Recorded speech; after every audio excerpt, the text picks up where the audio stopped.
Bonjour, je vais vous parler aujourd'hui de la rédaction d'un document en français et on va explorer plusieurs types de documents, donc la correction d'un document que vous écrivez vous-même, rédiger un document, une traduction plutôt, et aussi euh, corriger le travail d'une autre personne. On va parler un peu en franglais parce qu'il y a certains aspects essentiels à comprendre et je pense que les dire en anglais va peut-être vous aider un peu. Donc voilà. Mon premier conseil, hein, sounds about right. J'espère que vous aimez cette image. Hein. I tried to find a meme that said something like funny about not going with your gut, and overwhelmingly society tells us, trust your gut. If something is wrong, it's probably wrong. And I agree with that most of the time, but that advice is not going to work when we're talking about editing and correcting grammar. So for you to read something and say, yeah, that sounds right, that sounds about right, will not work. That is not an acceptable reason. And for you to say, oh, that doesn't sound right, or that doesn't look right, is also not acceptable. At least not at this stage of your proficiency. Some native speakers might have an internal sense of what is right or what is wrong, and they might be able to say, oh, that just sounds right. But we are not native speakers. We will never be native French speakers.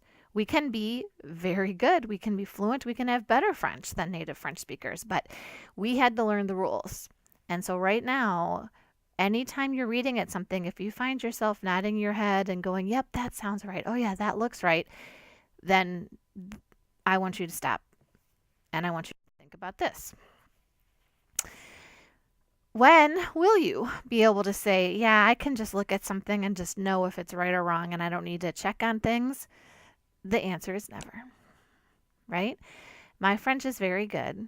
And I took these letters from Vanuatu and I checked. I did the same thing I'm going to tell you to do. I looked up the words in the dictionary. I checked the genders, even of things that I was quote unquote sure of, even of things that looked right or didn't look right. I checked them all. And guess what? I found way more things than any of you found in your editing.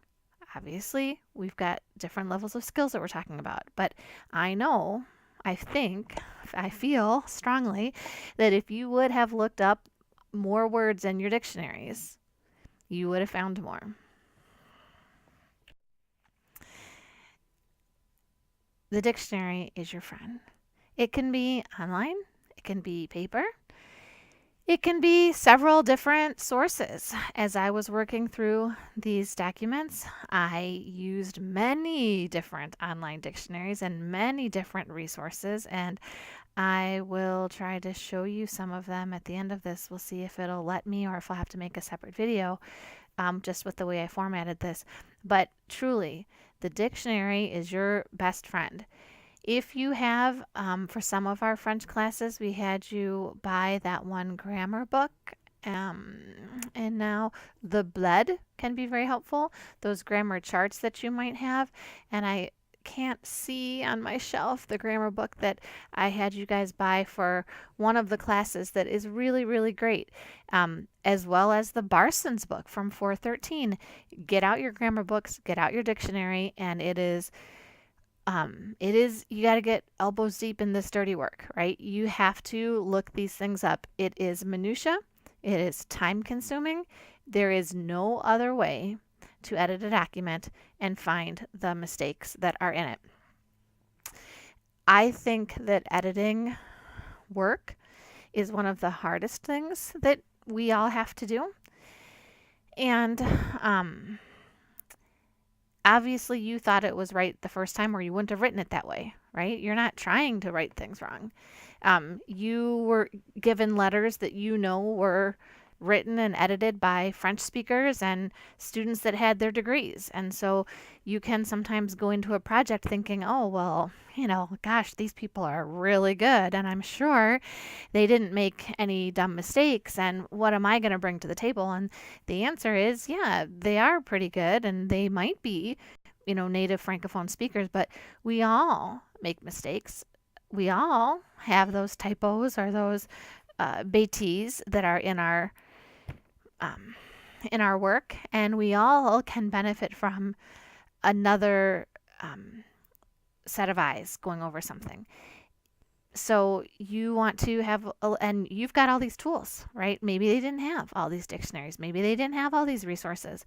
And so no matter how good the person you're working with is, or, their work, what I'm trying to say, you can still bring something to the table.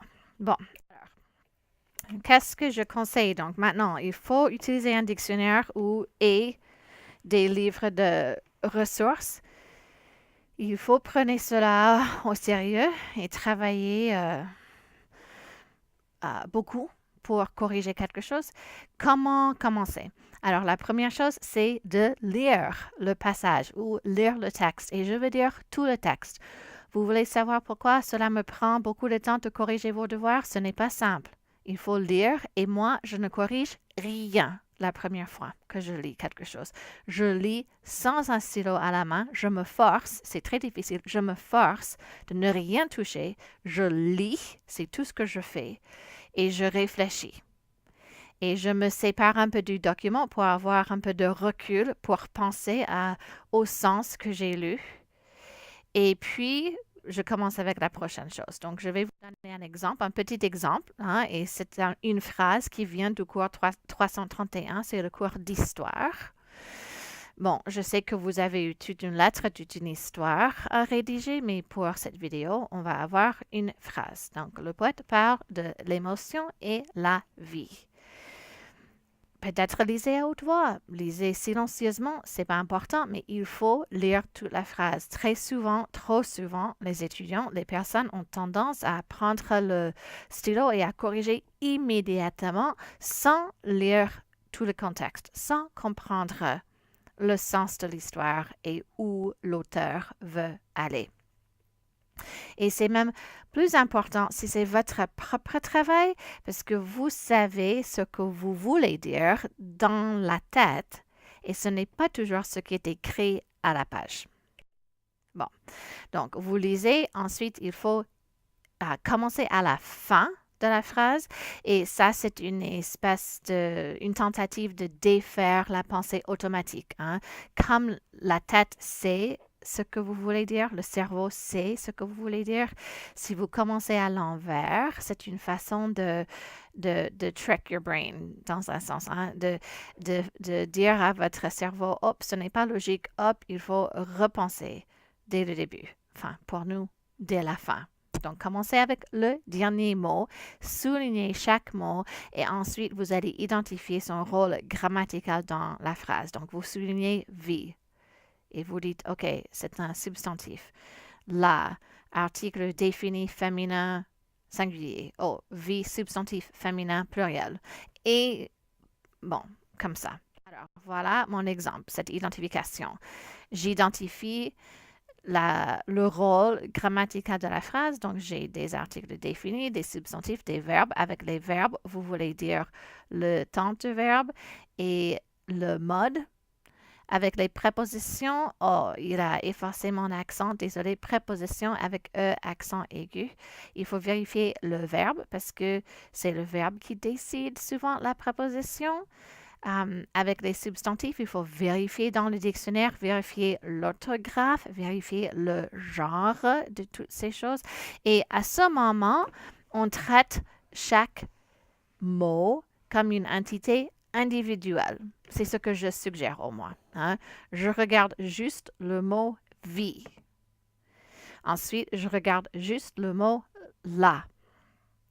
Et j'identifie chaque chose en tant que soi, sans les mettre dans un contexte. La troisième chose, cette vérification, c'est de les mettre dans un contexte. Donc, vous prenez le document que je vous ai donné avec les étapes différentes, les choses à considérer pour chaque partie grammaticale. Et même pour deux, il faut peut-être chercher des mots dans un dictionnaire. Pour toi, il faut vraiment considérer la grammaire, il faut regarder le dictionnaire. Et maintenant, avec toi, cette vérification, il faut regarder les unités et faire des corrections. Hein. Et donc, c'est le poète. Quand vous cherchez poète dans les dictionnaires, vous allez voir que c'est mal écrit. Ça, c'est l'anglais. OK. Bon, parle. Le poète ne parle pas, il écrit, donc j'ai changé le verbe là. De l'émotion, en anglais, émotion est un mot avec un sens singulier, mais en français, je pense que c'est plutôt au pluriel. Comment est-ce que je verrai cela? Je vais voir cela au Word Reference, je vais voir cela à Linguet, je vais voir cela avec des exemples différents dans le dictionnaire qui me montrent que souvent, c'est pluriel en français. Et vie singulier, il faut répéter la préposition avec chaque avant, chaque substantif. Donc, écrire des émotions et de la vie. Et voilà.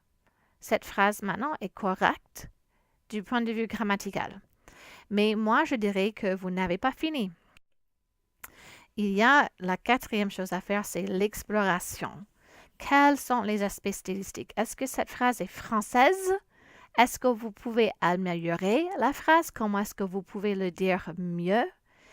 Il faut surtout penser à des choses culturelles.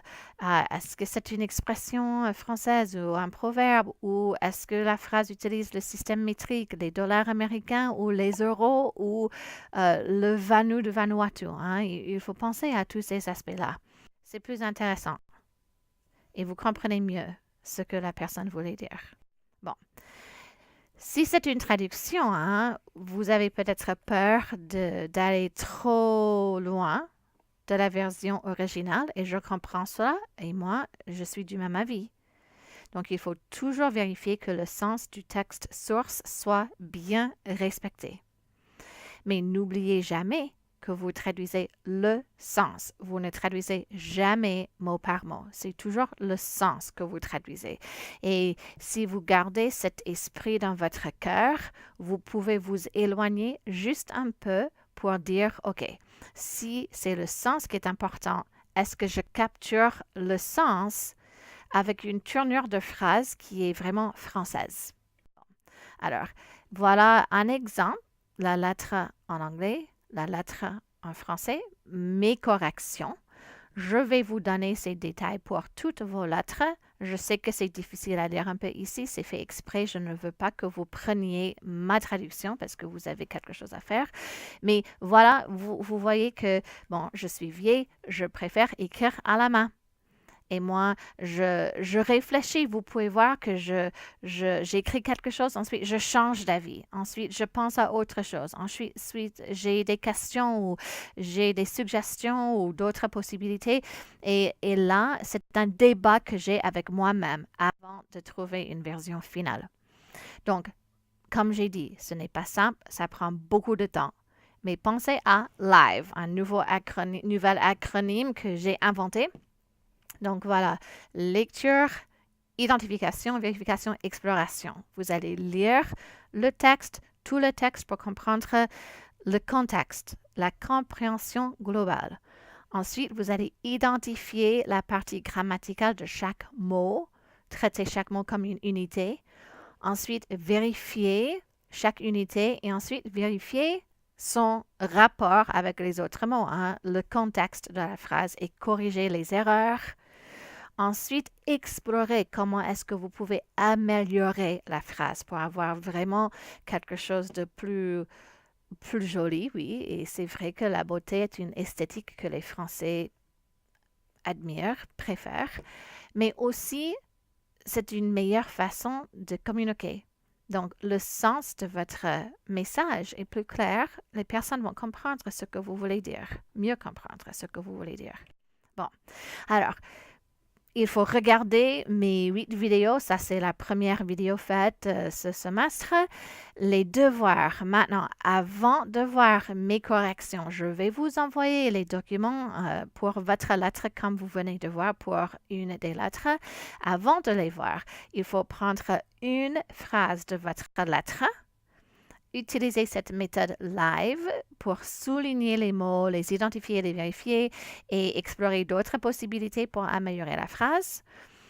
Donnez-moi la phrase en anglais et votre phrase en français. Vous pouvez écrire à la main comme j'avais fait et écrire comme j'avais fait et prenez une photo si vous voulez, mais n'oubliez pas d'ajouter un paragraphe qui explique ce que vous avez fait en détail, les considérations culturelles que vous avez considérées. Peut-être vous décidez de ne rien ajouter, mais expliquez-moi ce que vous avez fait pour chaque étape et essayez de m'aider à suivre vos réflexions.